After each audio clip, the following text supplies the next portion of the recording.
बिस्मिल्लाहिर्रहमानिर्रहीम। अस्सलाम वालेकुम। पाकिस्तान टुडे के साथ मैं हूँ मंसूर आज़म काजी।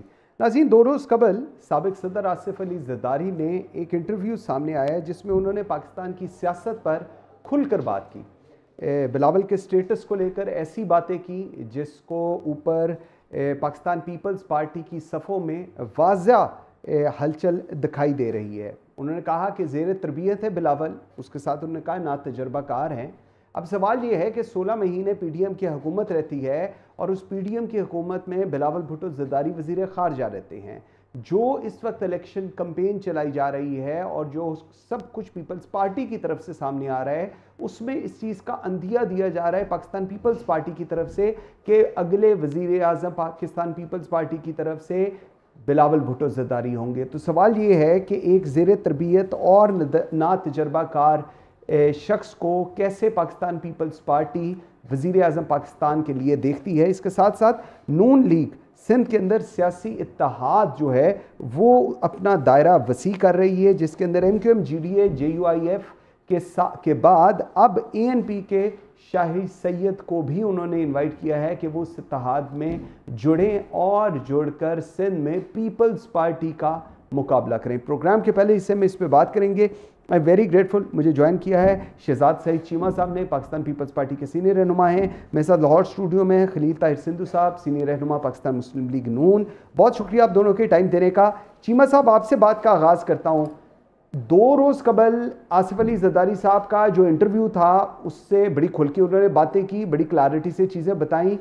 वो चीज़ें अगर मैं अपनी अंडरस्टैंडिंग मेरी उसको लेकर ठीक है तो बिलावल तो सर इस वक्त ज़ेर तरबियत और ना तजर्बाकार एक खिलाड़ी हैं।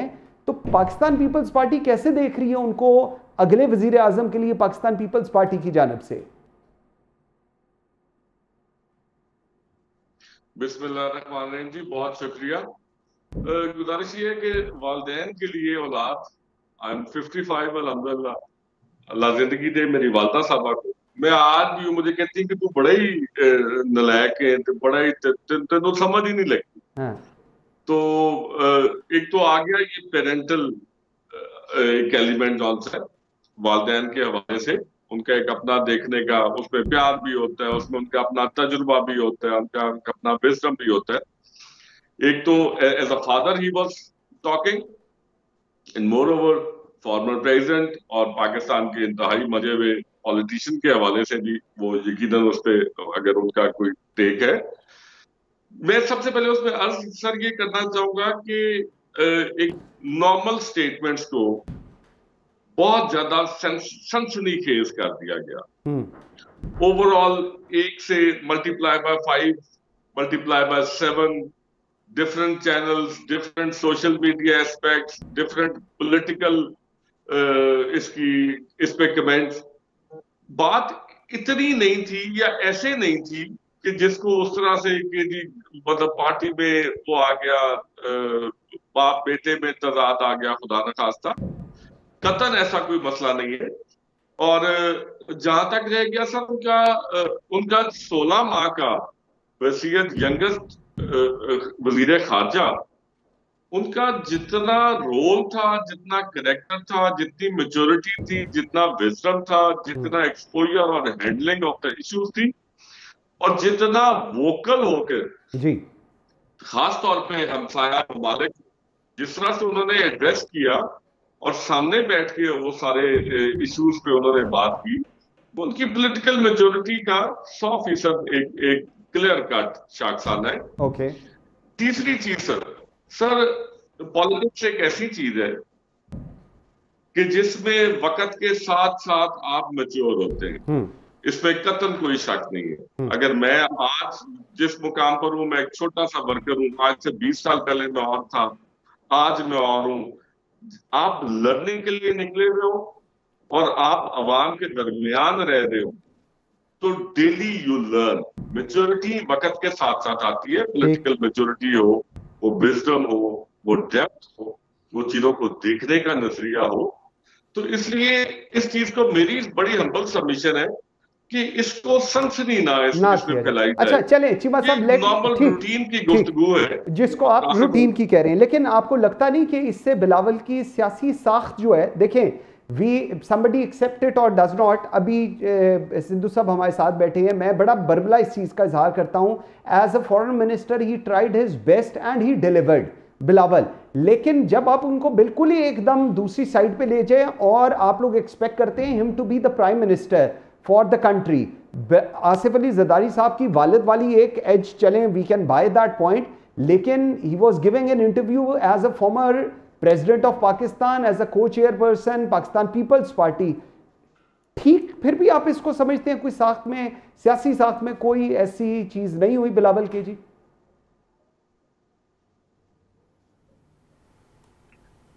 सर ये किसी पॉलिटिकल चेयरमैन की स्पीचेस के रिएक्शन में नहीं हुई। ये भी पॉइंट उठ रहा है कि जी चेयरमैन साहब ने वो जो बुजुर्गों के हवाले से बात की, उनकी पुरानी अब नई हिकमत अमली होनी चाहिए जिससे मुल्क तरक्की की राह पे चले। ठीक है, यकीनन नई हिकमत अमली होनी चाहिए, ठीक, यकीनन सारा कुछ होना चाहिए, लेकिन उसमें बुजुर्गों की राय, दुआ और एक्सपीरियंस, इन सब की शमूलियत जरूरी है। एनर्जी, भाग दौड़, न्यू विजन और ये सारा कुछ मुल्क के लिए 100% लाजमी है। और आप देख लीजिए हर घर में, मतलब मेरे साहबजादा, हो सकता है कि मेरे तजुर्बे से तो चल रहा हूं मैं उसको सलीके से अगर वो कर रहा हूं, लेकिन एनर्जी और जो उसकी कैपेसिटी है मुझसे बहुत बेहतर है।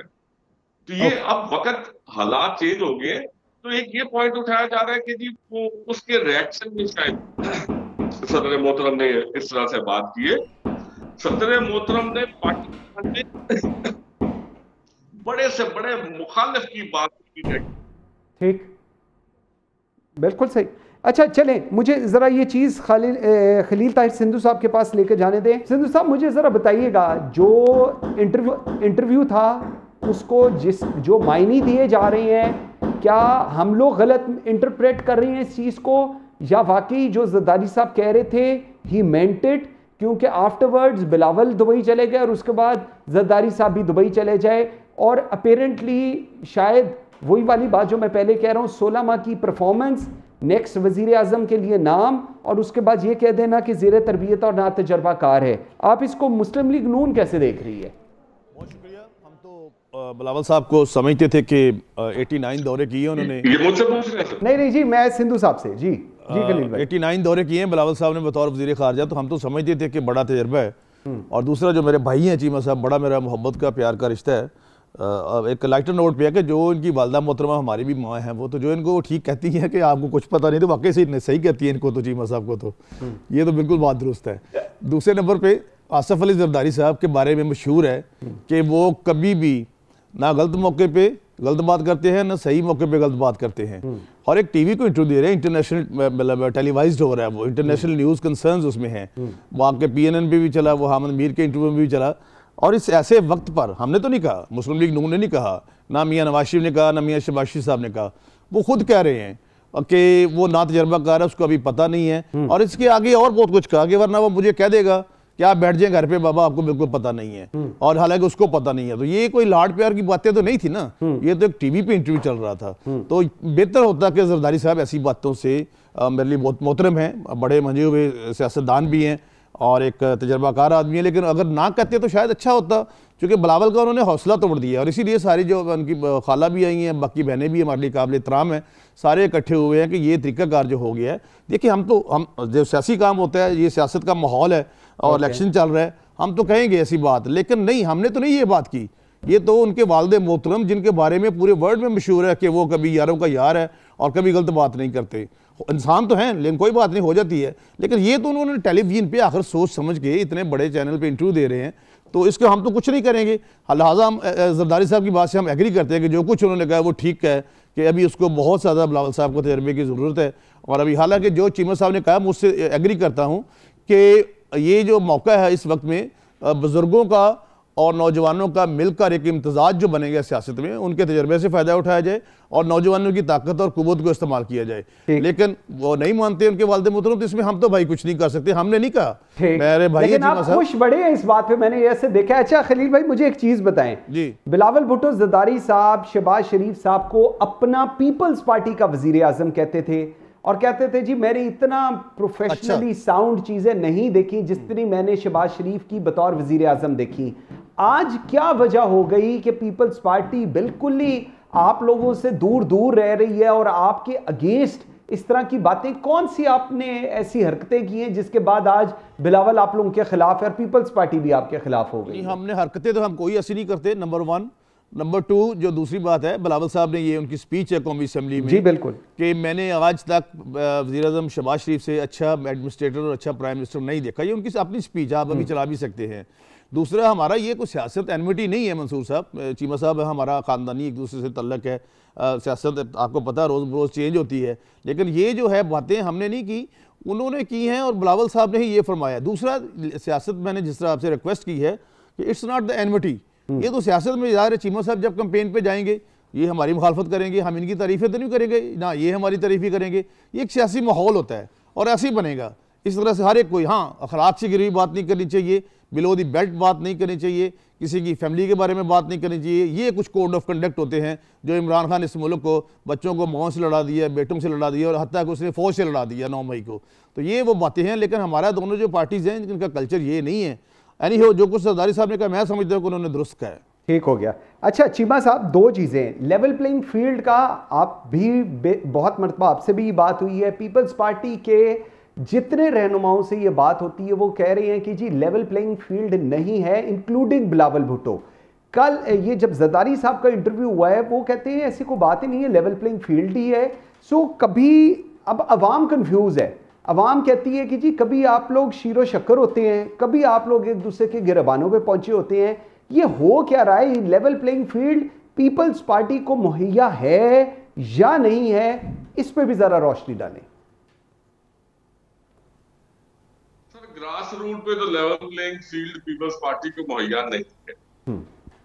ना ग्रास रूट पर है, ना सूबाई सतह पर है, ना इंतजामी अमूर में है, ना इलेक्शन कमीशन के जो फैसले हैं उनमें है, ना इलेक्शन कमीशन का जहां पे स्टैंड लेना पड़ता है उनमें है। बाकी अगर इस्लामाबाद में लेवल प्लेइंग फील्ड है तो मैं चूंकि इस्लामाबाद होता नहीं, मैं उसके मुतालिक तो रोशनी नहीं डाल सकता, लेकिन मैं अपने सूबे में ओवरऑल इंतजामिया में इसमें तो नहीं है। और वो जौन सा चेयरमैन चेयरमैन पूरे पाकिस्तान के दौरे पे रवाना हुए तो पूरे पाकिस्तान की आवाम से उनकी इंटरेक्शन है और माशाल्लाह केपी में जितना अच्छा वार्म वेलकम किया केपी के बहनों भाइयों ने, हम उनके शुक्रगुजार भी हैं। तो वहां तो उन्हें जो पल्स आई है और वो खुद जो उन्होंने महसूस किया वो 100% दुरुस्त है। मैं उस बहसियत उनका वर्कर इस बात की आपको यकीन दहानी कराता हूँ कि level playing field Peoples Party को नहीं मिल रही है। ओके, और हम उसका जायज मुतालबा। अच्छा चीवा साहब, अगर ग्रास रूट लेवल पर 1, सूबाई लेवल पे 2, पी लेवल के ऊपर 3, पीपल्स पार्टी के बिलावल भुट्टो जरदारी साहब को नहीं, आप सारों का ये फीडबैक है कि लेवल प्लेइंग फील्ड नहीं है, तो फिर आसिफ अली जरदारी साहब क्यों कह रहे हैं कि लेवल प्लेइंग फील्ड तो अवेलेबल है? मतलब ये एक डिस्कनेक्ट है, ये अंडरस्टैंडिंग का इशू है, या जो अभी आप बात कह रहे हैं इस्लामाबाद में बैठ के शायद कोई और व्यू पॉइंट है और बाकी जब आप पाकिस्तान का दौरा करें तो कोई और व्यू पॉइंट है? सर, मैं वही कह रहा हूं कि इस्लामाबाद में शायद उस शहर की हद तक लेवल प्लेइंग फील्ड हो, बाकी फील्ड में across nation level playing field नहीं है। ठीक है। अच्छा सिंधु साहब, जरा मुझे थोड़ा सा बताएं, नए इत्तेहादी बनाने आप चले हुए हैं सिंध के अंदर, आपके पास MQM है, GDA, JUIF है, और अब आप लोग ANP के शाही सैयद को भी आप लोगों ने कहा है कि जी आप मिल जाएं। आप वाकई समझ रहे हैं कि आप लोग पीपल्स पार्टी को सिंध में कॉर्नर कर पाएंगे और आप लोग सिंध के अंदर नून लीग हुकूमत बना पाएगी? मंसूर साहब, सबसे पहले अपने भाई का जवाब दूंगा, चीमा साहब का। मुझे बड़ी आई एम अस्टॉनिश्ड कि जरदारी साहब जो इनके पार्टी के चेयरमैन हैं, उन्होंने कल एक और बात फरमाई थी कि लेवल प्लेइंग फील्ड भी है और इलेक्शन भी मुनसिफाना हो गए। जब उनसे दूसरा सवाल हुआ कि आपके नीचे कुछ लोग पंजाब में ये कहते हैं, तो उन्होंने कहा उनको कुछ पता नहीं है। उन्होंने तो कहा वो चंद साहब को भी कुछ नहीं पता। हाँ, उन्होंने ओपन कहा ना, मैं चीमा साहब के बारे में तो नहीं ये बात करता, भाई हैं मेरे, हम इकट्ठे कोलीग रहे हैं, लेकिन उन्होंने कहा ये इनको कुछ पता ही नहीं है इनको। नंबर 2। नंबर 3, जब ये परवेज लाई पिछले हफ्ते पेशी पे आए थे, जो आजकल पीटीआई के आजकल सदर उनके हैं मेरे ख्याल में, तो उन्होंने भी कहा कि इलेक्शन मुनसिफाना होंगे और कोई धांधली नहीं होगी, लेवल प्ले फील्ड है। अब मुझे नहीं पता कि इन जो पार्टीज हैं ये दोनों, इनके हेड्स की बात मानी जाए या जो नीचे वाले बात कर रहे हैं जिनको जरदारी साहब कहते हैं कि इनको कुछ पता नहीं है, इनकी बात मानी जाए। ये तो दोनों चीज़ें। दूसरा इत्तेहादी, ये देखें मंसूर भाई, आप ये इलेक्शन का माहौल है, इसमें हर एक ने, पीपल्स पार्टी ने भी कोशिश करनी है, हम बड़ा इसको लेते हैं ओपन माइंडेड लिबरल, कि इन्होंने भी कोशिश करनी है अपने साथ लोगों को मिलाए। इलेक्शन का माहौल ही ऐसे होता है। लेकिन मैं दोबारा उसी बात पे आ रहा हूँ कि कोई एनमिटी नहीं होती जो इमरान खान ने बनाई थी, एनमिटी की दुश्मनी है ना, कि लोग रिश्ते नहीं करेंगे, फलां नहीं करेंगे। आप खावर मानी के बाद बयान के बाद उसके बच्चों से कोई रिश्ता करेगा? तो ये बातें जो हैं, ये बातें नहीं करनी चाहिए। लेकिन एनी हो, जो आप दूसरी बात करें इत्तेहाद बनाना, ये हमारी आईनी, हमें कोई रोकता नहीं इस बात से, ना पीपल्स पार्टी को रोक सकता है ना हमें रोक सकता है। ये सियासी माहौल ही ऐसा होता है। माहौल सियासत का तब बनता है और इलेक्शन का माहौल भी तभी बनता है जब आप एक दूसरे से हाथ करके चलते हैं, और ये मुल्क की बेहतरी के लिए है। आप देखेंगे नवाज शरीफ खुशहाली का पैगंबर बन के उभरेगा 8 फरवरी को। लेकिन सिंध के अंदर मेरा फिर वही चीज़ है कि कितने अच्छा चलें, मुझे ज़रा रीफ्रेस करने दें। इन सारी जमातों के साथ आप क्या नंबर गेम क्या समझ रहे हैं? सिंध के अंदर क्या कर पाएंगे आप हुकूमत में आ सकते हैं, आप अपोजिशन में रहेंगे, अपोजिशन लीडर आप लोगों का होगा, कैसे देख रहे हैं आप सिंध की सियासत को? जरा मुझसे कह रहे हैं? जी जी जी। हमारी तो कोशिश भी है और काविश भी है कि सिंध में मुस्लिम लीग नून की गवर्नमेंट बने। बाकी अवाम जिसको 8 फरवरी को वोट देंगे वही फैसला कबूल करना पड़ेगा सबको। इसलिए मैं समझता हूं कि उस फैसले को कभी रद्द नहीं करना चाहिए। जो भी फैसला वो करेंगे, ये वो वाला नहीं है कि आरटीएस सिस्टम उठा के 2 बजे तक इलेक्शन फेयर हो उसके बाद फ्री हो जाए, ये वाला काम नहीं होगा। हाँ, जिसको भी लोग आवाम के चुनते हैं सिंध के, इनको चुनते हैं बिस्मिल्लाह, हमें चुनते हैं बिस्मिल्लाह, कोई ऐसी बात नहीं है। तो इस हवाले से मैं दोबारा बार बार कहता हूं कि सियासत में शाइस्तगी मंसूर साहब जरूर होनी चाहिए, कोई मतलब एक दूसरे से लड़ाई झगड़े वाली बात नहीं होनी चाहिए। बाकी जो होगा वो आपके सामने होगा, कोई ऐसा मसला नहीं होगा किसी किस्म का। लेकिन इत्तेहादी बनाना इनका, दोबारा मैं रिक्वेस्ट कर रहा हूँ आपसे, हम्बल सबमिशन, कि इनका भी है एक अपना, पीपल्स पार्टी का भी है, हमारा भी है, और बाकी अगर कोई जमात रह गई है तो उनका भी है, एक दूसरे से वो इत्तेहाद करें। और इंशाल्लाह आप देखेंगे रिजल्ट जो हैं वो सबको काबिल कबूल होंगे, क्योंकि दोनों पार्टियों के बड़े हेड्स, स्पेशली आसिफ अली जरदारी साहब का बयान जो है, चौधरी परवेज लाई के शायद बयान को मैं इतना सीरियस नहीं लेता, लेकिन आसिफ अली जरदारी साहब का बयान, क्योंकि मंजे हुए इंसान है वो, उन्होंने कहा कि इलेक्शन फेयर एंड फ्री होंगे और लेवल प्लेइंग फील्ड भी है, और मेरे पंजाब के सियासतदानों को पता नहीं है। चीमा साहब वो कह रहे हैं जी, जरदारी साहब को बार बार आज खलील ताहिर सिंधु साहब मेंशन कर रहे हैं हर स्टेटमेंट में। वैसे ये भी दिन आने थे हमारे पास, लेकिन अब मुझे जरा बताएं। नहीं, मैं हमेशा ही उनकी तारीफ करता हूं। जी बिल्कुल, मैं मान गया जी। अच्छा, लेकिन चीमा साहब अब मुझे बताएं कि ये जो इस वक्त खलील ताहिर सिंधु साहब और नून लीग जो ख्वाब देख रही है सिंध के अंदर हुकूमत बनाने का, ये आप लोगों के लिए कोई चैलेंज है या आपको लग रहा है कि नहीं ये बस एक ख्वाब ही है, इसमें हकीकत का कोई ताल्लुक नहीं इस चीज से? सिंध साहब ने जैसे सियासी इत्तेहाद की कोशिश और उस अमल को जिस तरह से बयान किया है, मैं 100% उसकी तारीफ करता हूँ कि इंतखाबी अमल है, जोड़ तोड़ होते हैं, अलायंसेज होते हैं, एसोसिएशंस बनती हैं, डिसएसोसिएशंस होती हैं, ये काम ही एक इस तरह का सियासत है। और इसमें ना इस पे आईनी पाबंदी है ना कानूनी पाबंदी है। अब पूरा मुल्क है, आप मुल्क के मोअज़्ज़िज़ शहरी भी हैं और पॉलिटिकल वर्कर भी हैं, जहां चाहें जैसे चाहें आप करें। ठीक, लेकिन चीमा साहब जरा पंजाब की अगर मैं आपसे थोड़ा सा व्यू पॉइंट लेना चाहूं, सिंध की तो चले हम देख रहे हैं, पंजाब के अंदर पीपल्स पार्टी कहां है? मुझे पीपल्स पार्टी का पंजाब का जो चैप्टर है वो एक बहुत बड़ा सवालिया निशान आज भी नजर आ रहा है, क्यों? सर पहले तो मैं सिंध पे जो आपका एक पॉइंट था कि वो इत्तेहाद क्या करेंगे, ये इत्तेहाद सर सदा से बनते आए, सदा से हम देखते आए, इन्हें भुगतते भी आए, और फिर भी अल्हम्दुलिल्लाह पीपल्स पार्टी वहां से विन करती रही। अब उससे ज्यादा सीट्स लेगी इंशाल्लाह। ठीक है। पंजाब में सर अभी काम शुरू है।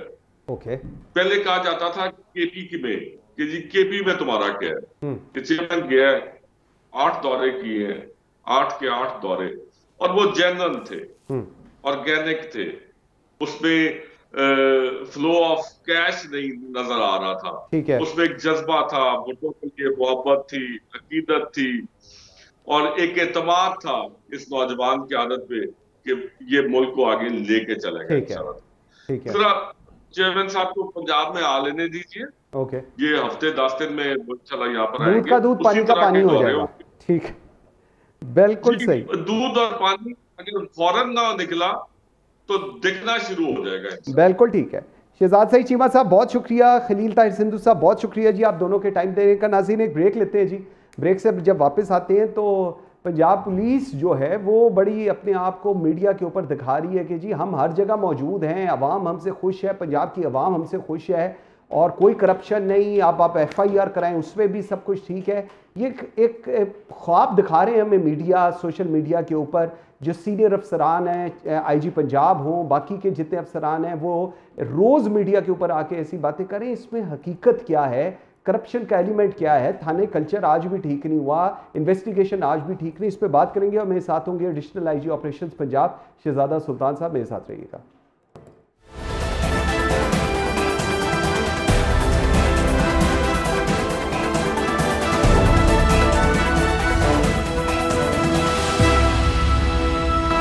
Welcome back after the break. नाज़रीन, पंजाब पुलिस के ऊपर इल्ज़ामात की एक फहरिस्त लगाई जाती है। कहा जाता है कि जी पंजाब पुलिस करप्ट है, अवाम दोस्त नहीं है, बदतमीज़ है, लोगों से बात करने का तरीका नहीं, कातलों को छोड़ देती है, ताकतवर का साथ देती है और सबसे इम्पॉर्टेंट इनका रिस्पॉन्ड टाइम जो है वो ठीक नहीं, अवाम दोस्त नहीं। यहाँ पंजाब जहाँ पर 12 करोड़ अवाम है वहाँ पर इनकी जो कोऑर्डिनेशन है वो ठीक नहीं है अवाम के साथ, जहाँ पर मेजॉरिटी एक यूथ है। लेकिन दूसरी तरफ हम देखते हैं कि एक मीडिया कैंपेन हम आजकल देख रहे हैं कि पंजाब पुलिस अपेरेंटली ऐसे नज़र आ रहा है कि हर जगह मौजूद है, हर एक को रिलीफ दे रही है, साइलिन जो आ रहे हैं उनके लिए रिलीफ है, थाने बड़े खूबसूरत बनाने का दावा किया जा रहा है और अवाम को साइल जो आता है उसकी FIR भी दर्ज होती है, उसको उसके बाद पूछा भी जाता है कि क्या आपकी FIR सही थी गलत थी। लेकिन इस सारी सूरत हाल में जो मेन इल्ज़ाम पुलिस पर है कि जो काम पुलिस का है वो शायद कम है, लेकिन मीडिया के ऊपर इस वक्त प्रेजेंस बहुत ज़्यादा है। ये कुछ तल्ख सवालात हैं जो प्रोग्राम के इस हिस्से में इस पर बात करेंगे। आई एम वेरी ग्रेटफुल, मुझे इस वक्त ज्वाइन किया है शहजादा सुल्तान साहब ने, additional inspector general of police Punjab operations हैं। बहुत शुक्रिया शहजाद साहब आपके टाइम देने का।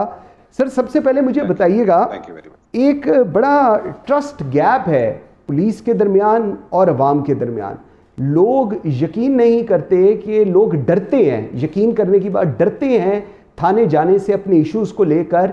क्यों ये ट्रस्ट लेवल अभी तक बहाल नहीं हो सका?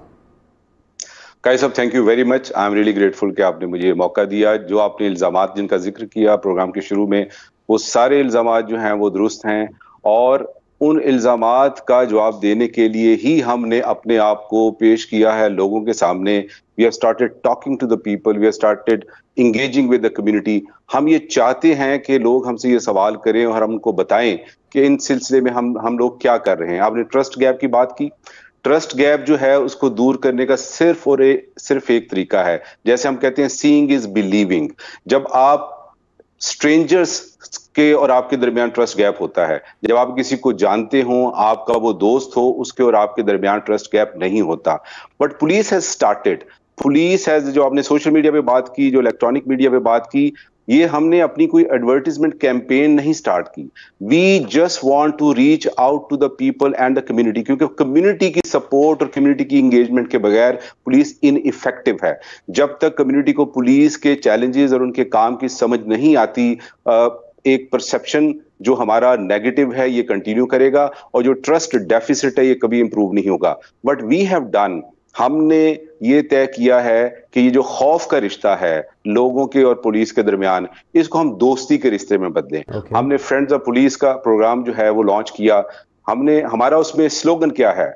पुलिस दोस्त, अवाम दोस्त। हम ये समझते हैं कि वो शहरी जो कि फ्रेंड्स ऑफ पुलिस हैं, they ultimately are going to be good citizens.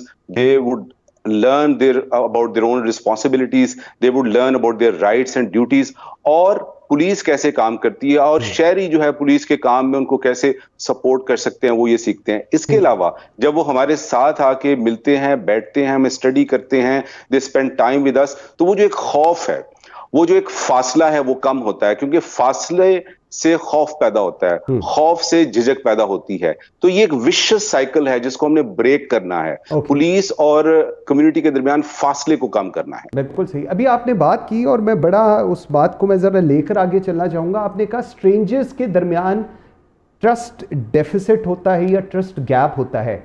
Punjab की या पाकिस्तान की अगर मैं बात करूं, 65% यूथ है जिसके अंदर बड़ा एग्रेशन भी है और जिसमें से एक मेजॉरिटी पोर्शन वो है जो अनफॉर्चुनेटली डायरेक्शन लेस है, जिसको फेक न्यूज़ या इसके ज़रिए कोई भी चीज़ आप बताएं वो उस पर यकीन कर लेता है।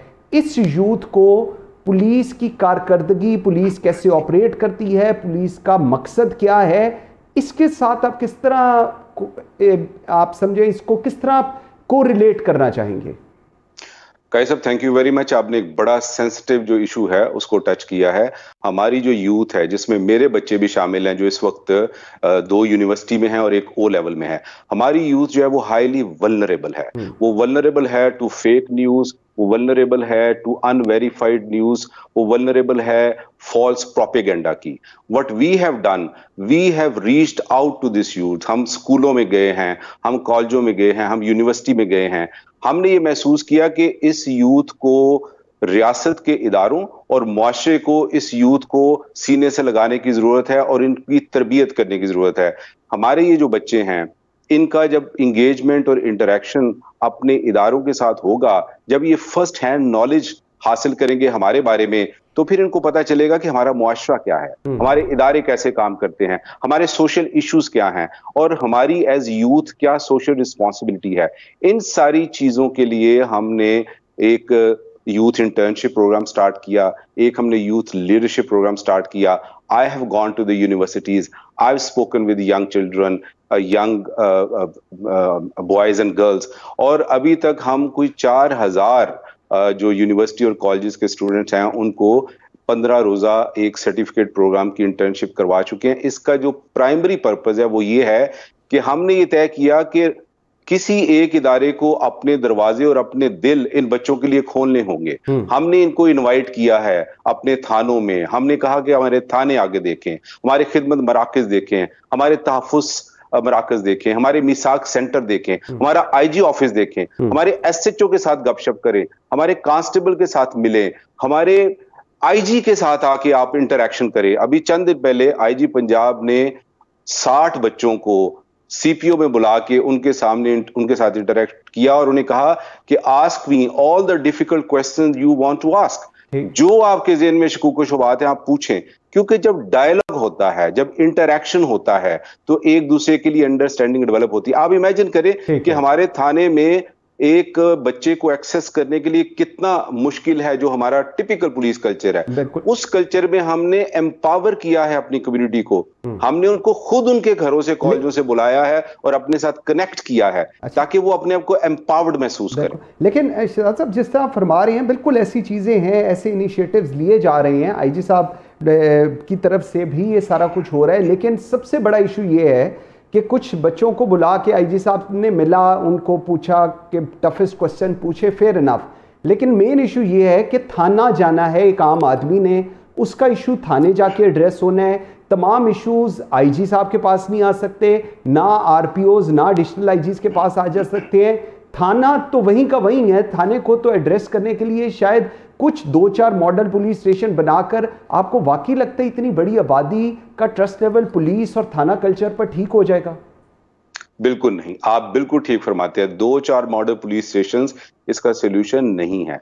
जो मैंने आपसे बात की कि जो IG साहब इंटरैक्शन करते हैं, ये बच्चे सिर्फ लाहौर में नहीं हैं, पंजाब के 36 डिस्ट्रिक्ट्स के अंदर, हर डिस्ट्रिक्ट के अंदर हमारा ये प्रोग्राम चल रहा है। हमारे तमाम DPOs उनके साथ इंटरैक्शन करते हैं, चाहे वो चकवाल है, चाहे वो नारोवाल है, चाहे वो रहीम यार खां है, चाहे वो अटक है, चाहे वो लाहौर है।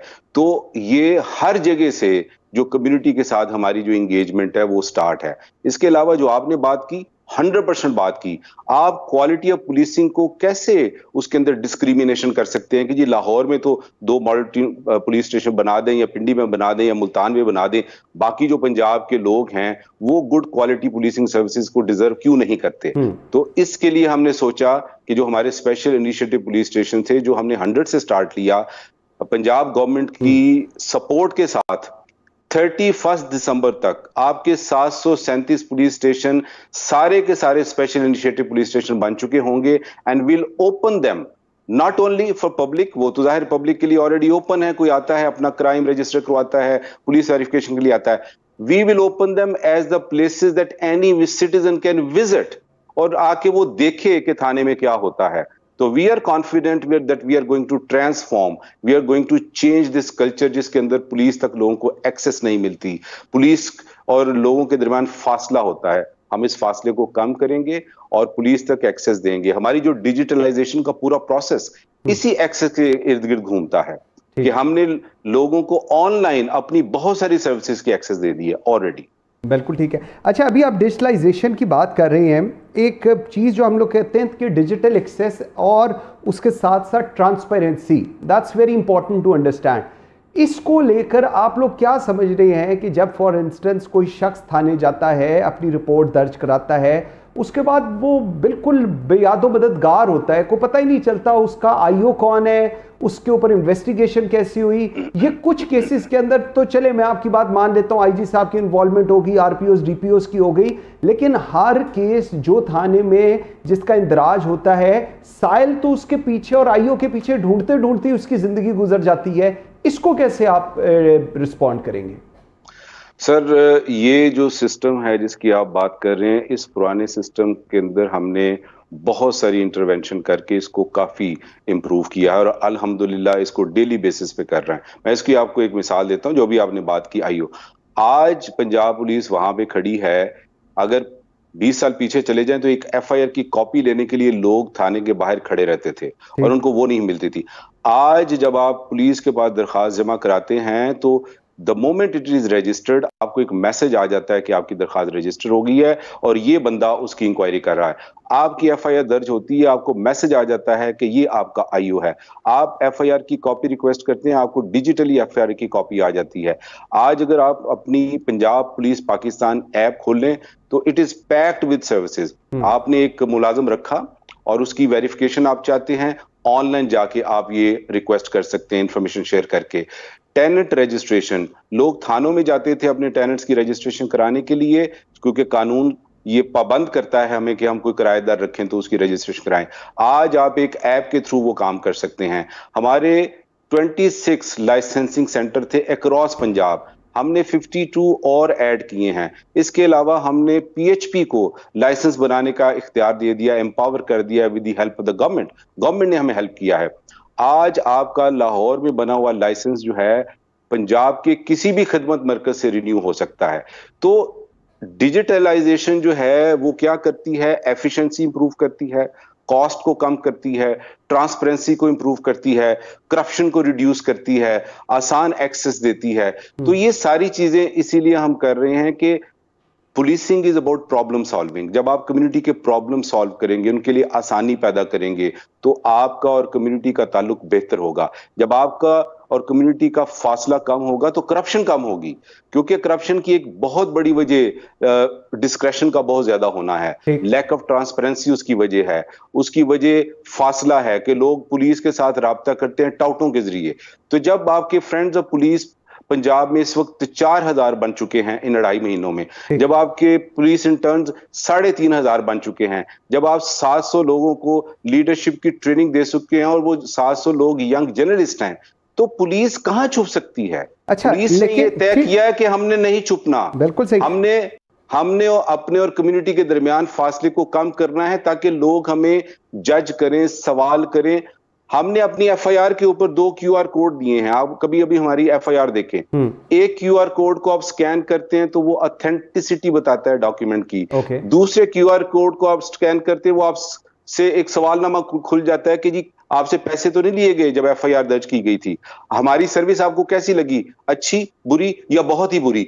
तो आज हमने आपके हाथ में आपको एम्पावर किया है पब्लिक को। एवरी एफआईआर के अंदर क्यूआर कोड डाल दिया गया है कि हर एक बंदा जिसके पास स्मार्टफोन है वो स्कैन करे और अपनी राय दे, खुलकर राय दे हमारी सर्विसेज के बारे में। हम उसकी राय, उसकी रोशनी में अपने आप को इंप्रूव करेंगे। शहजाद, 2 चीजें अभी आप कह रहे हैं कि कम्युनिटी प्रॉब्लम को सॉल्व करने के लिए पुलिस है। मुझे बिल्कुल नहीं लग रहा कि मैं पंजाब पुलिस की बात कर रहा हूँ, मुझे लग रहा है मैं कोई ख्वाब देख रहा हूँ। लेकिन दो बड़े मेजर इशू हैं, एक है पुलिस के अंदर करप्शन और एक पुलिस का बिहेवियर। आप तो माशाल्लाह एडिशनल आईजी हैं सर, यहाँ तो थानेदार नहीं मान आता, वो नहीं सीधे तरीके से बात सुनता। करप्शन और इस बिहेवियर को आप लोग किस तरह चेंज करेंगे? ट्रेनिंग सेशंस करा रहे होते हैं, सारी चीज़ें, लेकिन एंड रिजल्ट जिस वक्त उसकी डीलिंग पब्लिक के साथ शुरू होती है, जब साइल उसके पास आता है, जब आईओ को ये पता चलता है, ऑपरेशन में उनको ये पता चलता है हमने पर्चा दर्ज करना है, और आईओ को ये पता चलता है कि मैंने इन्वेस्टिगेट करना है, उस वक्त पता चलता है कि पुलिस और ये जितनी खूबसूरत बातें हैं ये ट्रांसलेट कैसे हो रही हैं। इसको कैसे आप डिफेंड करेंगे? देखिए, जैसे मैंने कहा कि हमने एक दुरुस्त समत में कदम उठाना शुरू किया है। सबसे इंपॉर्टेंट चीज है इस ऑर्गेनाइजेशन की, किसी भी ऑर्गेनाइजेशन की डायरेक्शन को दुरुस्त करना। करप्शन की आपने बात की, उसकी दो ब्रॉड कैटेगरीज, हमने करप्शन के फिनोमिनन को स्टडी किया। एक करप्शन की जो वजूहात हैं जो मैंने पहले जिक्र की कि आपने दरखास्त दी, कोई टाइमलाइन नहीं है पर्चा कब दर्ज होगा। आज हमने प्रिडिक्टेबिलिटी ऑफ प्रोसेस के प्रिंसिपल को अप्लाई करते हुए अपनी हर दरखास्त के सामने थाने के ऊपर, अपने वेबसाइट के ऊपर, अपनी ऐप में ये डाल दिया है कि चोरी का पर्चा इतने घंटे के अंदर हर सूरत में होगा, मर्डर का पर्चा इतनी देर में हर सूरत में होगा, फ्रॉड का इतनी देर में। और वो डैशबोर्ड जो है उसको तमाम डीपीओज, उसको आईजी साहब और इवन सीएम साहब भी देख सकते हैं कि जहां पे टाइमलाइन वायलेट हुई है वहां पे अकाउंटेबिलिटी होगी। एक हमने सिस्टम बना दिया है, इसने काम करना शुरू कर दिया है। ओवरनाइट रेवोल्यूशन नहीं आएगा, but we have gone into the right direction. इसी तरह दूसरी आपकी जो करप्शन की वजूहात है, जैसे मैंने कहा लैक ऑफ एक्सेस है, हमने एक्सेस में इजाफा किया है। टू मच डिस्क्रिप्शन है, उसको हम रिड्यूस कर रहे हैं। एक आपकी करप्शन है जो अंडर फंडिंग की वजह से है। उस जैसे फॉर एग्जांपल एक इन्वेस्टिगेशन है केस की, उसके अंदर मर्डर की इन्वेस्टिगेशन, उसने रेड पे जाना है, उसने दूसरे शहर से बंदे पकड़ के लाने हैं, थाने की एक ही गाड़ी है, उसकी अपनी तनख्वाह में इतने वसाइल नहीं है, वो मुद्दई से कहेगा कि मुझे गाड़ी दे, वो मुद्दई से कहेगा कि मेरे साथ आपके बंदे जाएं। तो वो वाली जो करप्शन है वो क्लासिकल करप्शन नहीं है, वो अंडर फंडिंग के नताइज है। 287 करोड़ हमें चाहिए इन्वेस्टिगेशन में, लेकिन उतना नहीं मिलता। क्यों नहीं मिलता? क्योंकि गवर्नमेंट के लिए बजट बनाना जो है उसका दारोमदार है टैक्स के ऊपर। जब लोग पूरा टैक्स देंगे, गवर्नमेंट के पास पैसे ज्यादा होंगे, तो वो तमाम डिपार्टमेंट को बजट उनकी जरूरत के मुताबिक दे पाएगी। इस वक्त गवर्नमेंट के अपने चैलेंजेस हैं, वो आप और मैं दूर कर सकते हैं कि हम अपना टैक्स पूरा दें, आपके इदारों को पूरे पैसे मिले और आपके इदारे जो हैं उनके अंदर से करप्ट प्रैक्टिसेस जो हैं वो खत्म हो। मुझे एक चीज बताइएगा, इतनी अच्छी आप बातें कर रहे हैं, इतने इनिशिएटिव्स की, डॉक्टर उस्मान जो आईजी पंजाब हैं, आप एडिशनल आईजी हैं, आपके आरपीओज, आपके डीपीओज बात कर रहे हैं, सर क्राइम कंट्रोल नहीं हो रहा पंजाब का, क्यों? देखिए, क्राइम जो है again is a social phenomenon. हम ये समझते हैं कि क्राइम सिर्फ लॉ एनफोर्समेंट से दूर होगा या खत्म हो जाएगा। जब तक इसको एक सोशल फिनोमिनन के तौर पे आप स्टडी नहीं करते, ये क्राइम कभी कम नहीं हो सकता। मैं 3-4 आपको इंडिकेटर्स दूंगा क्राइम क्यों होता है। क्राइम जो है उसके 4-5 वजूहात हैं और उसकी कोई एक वजह नहीं है। एक वजह उसकी ये है कि आपकी पॉवर्टी है, दूसरी वजह है कि आपकी नौकरियां कम है, लैक ऑफ अपॉर्चुनिटी है, बहुत सारी यूथ अनपढ़ भी है, अनएम्प्लॉयड भी है, वो लोग क्राइम की तरफ जो है वो माइल होते हैं। तीसरी, डिस्पैरिटी बहुत है सोसाइटी में, कहीं बहुत ज्यादा अमीर हैं लोग, कहीं बहुत ज्यादा गरीब हैं, there is a serious disparity. चौथा है कि आपकी इम्प्यूनिटी बहुत ज्यादा है, कि आपका क्रिमिनल जस्टिस सिस्टम डाकू को, चोर को सजा ही नहीं दे पाता। जब आप डाकू को, चोर को एक सिस्टम सजा नहीं दे पाता तो वो क्राइम करता है, उसको लगता है कि क्राइम जो है ये अच्छा बिजनेस है। अब क्रिमिनल जस्टिस सिस्टम का एक हिस्सा है लॉ एनफोर्समेंट, पुलिस एक हिस्सा है, इट्स अ वैल्यू चेन। आप पुलिस है, आपकी प्रोसिक्यूशन है, आपकी जुडिशरी है, आपका जेलों का सिस्टम है। क्या जेलें हमारी क्रिमिनल्स को रिफॉर्म करती हैं या जेलें जो हैं उन क्रिमिनल्स को हार्डन क्रिमिनल्स बनाती हैं? तो ये सारे के सारे इश्यूज जो हैं वो क्राइम से जुड़े हुए हैं। हम ना ये दावा कर सकते हैं कि हम क्राइम को चुटकी मार के खत्म कर देंगे। Yes, we can improve enforcement, हम अपनी प्रिवेंशन को इंप्रूव कर सकते हैं। और उसका एक सबूत ये कि लाहौर में 22% डिकॉइटीज जो भी लेटेस्ट फिगर हैं उनमें कमी आई है। क्योंकि हमारा जो इंडिकेटर है वो ये है कि 1-5 की कितनी कॉल्स आई हमारे पास, that is the true reflection of actual incidents of crime. FIA ने तो हमने इस साल में दर्ज की है, इसलिए कि we want to document each and every incident of crime. आप पर्चे दर्ज करते जाएंगे, उन मुजरिमों का रिकॉर्ड बनता जाएगा, तो उनके लिए कानून को फेस करना मुश्किल से मुश्किल होता जाएगा। पर्चा ना दर्ज करना जो है ये बजाते खुद एक जुर्म है, जिसके लिए हम सुबह दोपहर शाम अपनी फोर्स के साथ, अपने लोगों के साथ फाइट कर रहे हैं। अल्हम्दुलिल्लाह हम उसमें कामयाब हैं। लास्ट मुझे जरा बताइएगा, बहुत ज्यादा, जिस तरह मैंने पहले अपने इंट्रो में बताया था, बहुत ज्यादा मीडिया के ऊपर पुलिस इस वक्त आ रही है, और एक ये बहुत बड़ा इल्जाम है कि जी पुलिस शायद पुलिसिंग पर उतना फोकस नहीं कर रही जितना अपने आप को एडवर्टाइज करने के लिए कर रही है। क्या रिस्पॉन्ड करेंगे? देखें, बात ये है, मैं बिल्कुल स्ट्रेट फॉरवर्ड बात करूंगा। आप इस मुआशरे में रहते हैं, मैं भी यहाँ रहता हूं। यहाँ पर जो बुरी खबर है उसकी बहुत तशहीर होती है। पुलिस, एक कहीं पे वाकया हो जाए करप्शन का, एक वाकया हो जाए हाई हैंडेडनेस का, मीडिया उसको 50 दफा जो है वो रिले करेगा। इससे होता क्या है, लोगों में मायूसी पैदा होती है। लोग ये समझते हैं कि ये जो रियासत है, ये जो मुआशरा है, हमारे जो इदारे हैं, ये बिल्कुल पब्लिक फ्रेंडली नहीं है। हमारा ये मानना है और हम ये समझते हैं और हमारी ये रिसर्च है कि जहां पे बुरी खबर को बहुत फैलाया जाता है, हम अच्छे कामों को फरोग देंगे। जो हमारे अच्छा काम है उसको हम शोकेस करेंगे, अपनी एडवर्टाइजमेंट के लिए नहीं, लोगों को ये यकीन दिलाने के लिए कि पुलिस जाग रही है, पुलिस अपना काम कर रही है। अगर डकैती हो रही है तो डकैत पकड़े भी जा रहे हैं, अगर चोरी हो रही है तो चोर पकड़े भी जा रहे हैं, अगर किसी जगह के ऊपर ट्रांसजेंडर के साथ जुल्म हो रहा है तो ट्रांसजेंडर्स को विक्टिम सपोर्ट ऑफिसर्स बनाकर तहफ़्फ़ुज़ सेंटर में बिठाया जा रहा है, उनको पुलिस की वर्दी दी जा रही है। तो हमारा यह है कि पॉजिटिव साइकोलॉजी के टूल्स को यूज करते हुए हमने जो पॉजिटिव मैसेजेस हैं वो भेजने हैं। 64% हमारी यूथ, जिनमें बहुत सारे लोग सोच रहे हैं कि जी हम इस मुल्क में चले जाएं, इस मुल्क से, वो इस मुल्क में कैसे रहेंगे? अगर उनको सुकून होगा, अगर उनको तसल्ली होगी कि हाँ यार इदारे काम कर रहे हैं, तो मेरा ख्याल है गुड वर्क पुलिस के साथ साथ तमाम जो डिपार्टमेंट है गवर्नमेंट के, उनको अपना शोकेस करना चाहिए। हमें लोगों को बताना चाहिए कि हम उनके लिए काम कर रहे हैं। बिल्कुल ठीक है। शहजादा सुल्तान साहब, additional inspector general of police operations Punjab, बहुत शुक्रिया आपके टाइम देने का जी, वेरी ग्रेटफुल। नाज़रीन, आपने बात सुनी एडिशनल IG ऑपरेशंस की, और ये वो इनिशिएटिव्स हैं, ये वो स्ट्रैटेजी है जो इस वक्त पंजाब पुलिस डॉक्टर उस्मान अनवर की अंडर द लीडरशिप कर रही है। और उसके अंदर जो उनको एक मेन पर्पज़ है वो ये है कि जो एक डिस्कनेक्ट था सोसाइटी का और पुलिस के दरमियान, वो डिस्कनेक्ट ख़त्म किया जाए। जब वो डिस्कनेक्ट ख़त्म होगा तब क्राइम भी नीचे आएगा और लोग ज़्यादा बेहतर तरीके से अपने इश्यूज़ को एड्रेस और रजिस्टर कराने में कामयाब हो सकेंगे। मुझे मंसूर आज़म काजी को इजाज़त दीजिए। अल्लाह हाफ़िज़।